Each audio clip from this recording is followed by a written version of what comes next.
Selamat sore sahabat-sahabat Lopum Gracia dimanapun berada.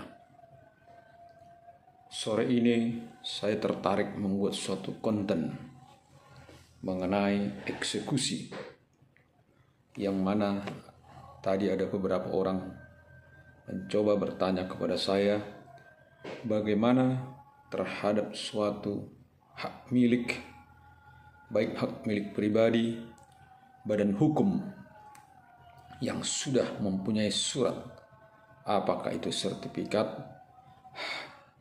atau sertifikat atas hak milik, sertifikat atas hak guna bangunan atau hak pakai, dan hak-hak lainnya yang dimiliki oleh badan hukum. Jika suatu objek itu dikuasai oleh seseorang, sehingga timbul pertanyaan, bagaimana atau apa langkah yang dilakukan oleh seseorang atau badan hukum terhadap haknya yang ditempati, dikuasai oleh seseorang? Apakah dengan niat baik seseorang itu menempatinya, atau karena suatu perbuatan melawan hukum ketika tanah tersebut atau objek tanah yang dikuasai oleh orang lain tersebut akan digunakan oleh perusahaan. Di sini saya akan mencermatinya dari sudut pandang praktisi hukum, bukan sudut pandang sebagai akademisi, tetapi sudut pandang hukum. Bagaimana eksekusi terhadap seseorang yang mana tadi hak-hak dari perusahaan atau badan hukum tersebut telah dirugikan karena adanya penguasaan objek tanahnya. Menurut pandangan kita sebagai praktisi hukum, ketika badan hukum, saya langsung tuduh pun saja badan hukum, baik itu perusahaan atau yayasan yang sudah memiliki hak dengan melalui misalnya SK, kemudian dia sudah mempunyai hak pakai, hak guna bangunan atas satu bidang tanah, namun di tanah tersebut ada pihak lain yang juga mengklaim atau beranggapan bahwa dia juga punya hak atas tanah tersebut. Maka secara teori, secara praktek, bahwa perusahaan yang sekalipun dia sudah memiliki sertifikat, apakah sertifikat HGB, hak pakai, dan sertifikat hak-hak lainnya, maka tidak dimungkinkan dia dapat melakukan eksekusi sendiri atau melakukan eksekusi dengan meminta bantuan aparat Satpol PP, polisi, ataupun yang bersifat swasta, yaitu menyewa orang lain untuk mengusir atau mengeksekusi orang yang ada di objek tanahnya tersebut. Seharusnya pihak perusahaan ataupun badan hukum yang mengetahui bahwa di objek tanah yang sudah dia miliki ada pihak lain, maka terlebih dahulu harus melakukan gugatan perkara perdata atau sengketa di pengadilan terhadap orang tersebut atau orang lain yang menempati atau berada di tanahnya. Dalam hal ini, perusahaan atau badan hukum tersebut dapat mengajukan gugatan perkara perdata melalui gugatan perbuatan melawan hukum.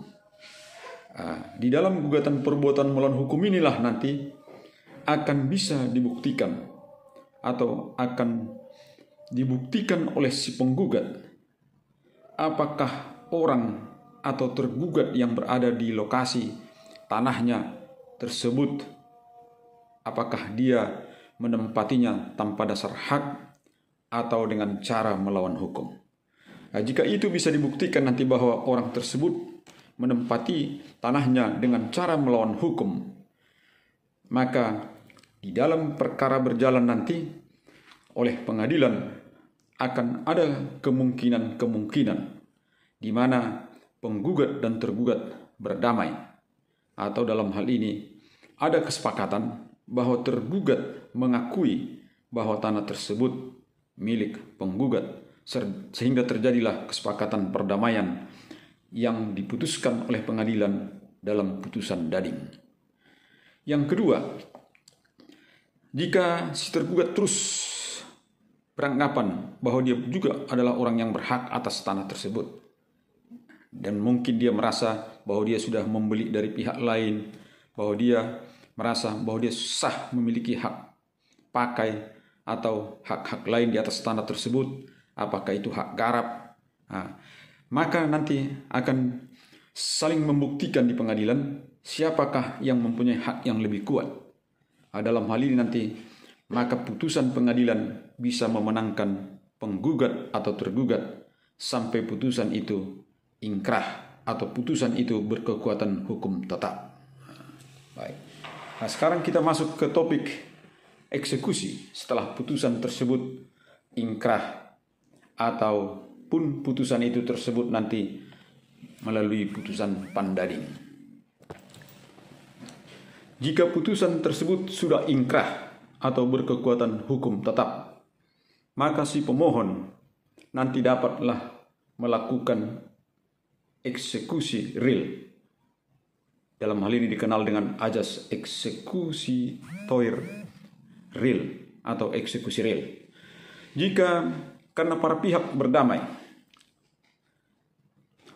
maka nanti dapatlah berlaku eksekusi secara sukarela, di mana pihak yang sudah berdamai, yang mengakui hak orang lain dalam sengketa tanah tersebut, maka secara sukarela akan melaksanakannya, sehingga tidak perlu lagi eksekusi melalui putusan pengadilan, karena salah satu pihak sesuai dengan perdamaian telah melaksanakan putusan dading tersebut.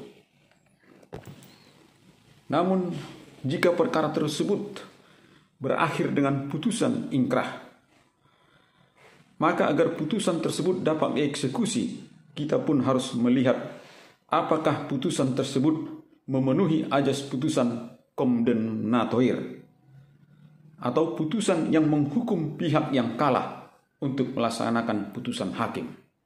Inilah nanti yang akan diajukan eksekusi jika putusan tersebut bersifat condemnatoir.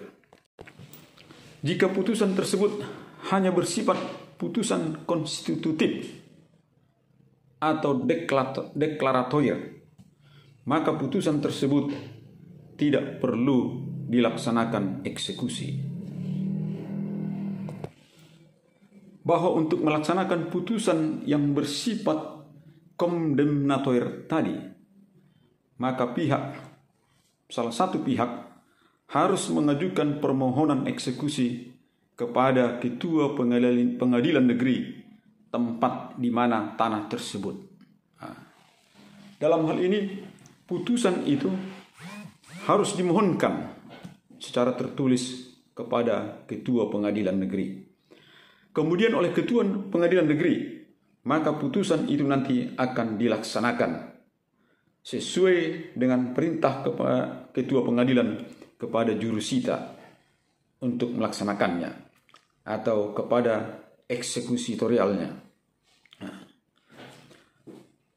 Putusan yang sudah dieksekusi tadi atau jenis-jenis putusan yang bisa dieksekusi ada dua. Ada dua cara melalui eksekusi real. Eksekusi real ini dilaksanakan demi tujuan agar pihak yang dieksekusi melaksanakan atau menyerahkan objek perkara kepada si pemohon. Atau yang kedua, melaksanakan eksekusi perbuatan-perbuatan tertentu menurut hukum, misalnya menyerahkan sejumlah uang dan yang lain-lain. Atau ada eksekusi yang bersifat perintah membayar sejumlah uang. Itulah eksekusi real. Ada dua bentuk eksekusi real tadi, memerintahkan atau menyuruh mengosongkan atas suatu objek, baik itu objek tanah, objek bangunan atau barang tidak bergerak atau barang bergerak. Nah, jadi inilah sebetulnya yang perlu diberikan pengertian kepada masyarakat, bahwa tidak serta-merta jika seseorang mempunyai hak atas sebidang tanah, apakah berdasarkan sertifikat, misalnya seseorang atau subjek hukum yang bersifat pribadi mempunyai sebidang tanah dengan bukti kepemilikan sertifikat, kemudian badan hukum dengan mempunyai bukti sertifikat HGB dan lain-lain, tidak serta-merta karena haknya dia dapat melakukan eksekusi atau membongkar bangunan orang lain atau mengusir orang lain yang ada di objek perkara tersebut. Inilah konsekuensi bernegara hukum, bahwa hukum harus menjadi panglima. Ketika seseorang melakukan di luar proses hukum tadi, maka orang atau badan hukum tersebut dapat pula digugat dengan perbuatan melawan hukum karena melakukan perbuatan main hakim sendiri atau Eigenrecht. Inilah yang dikenal dalam sistem hukum kita. Jadi terhadap perusahaan, yayasan atau badan hukum lain yang merasa sudah memiliki atas haknya terhadap sebidang tanah, sudah sepatutnya melakukan hal-hal melalui proses hukum, bukan dengan melakukan sendiri mengeksekusi pihak-pihak lain atau orang lain yang dianggap merugikan haknya. Inilah yang bisa saya sampaikan siang hari ini untuk menanggapi pertanyaan orang lain.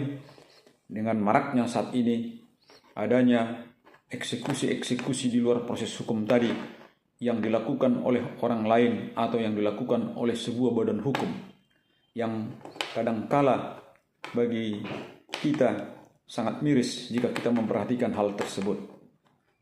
Kenapa harus melalui proses hukum? Agar semuanya terlindungi, baik si pemohon eksekusi maupun si termohon eksekusi, semua terlindungi karena semuanya sama di depan hukum. Oleh karena itu, marilah kita jadikan hukum menjadi panglima, bukan dengan melakukan hal-hal di luar ketentuan hukum tersebut. Terima kasih kepada sahabat semuanya dimanapun berada. Inilah yang bisa saya sampaikan. Semoga mempunyai manfaat. Terima kasih.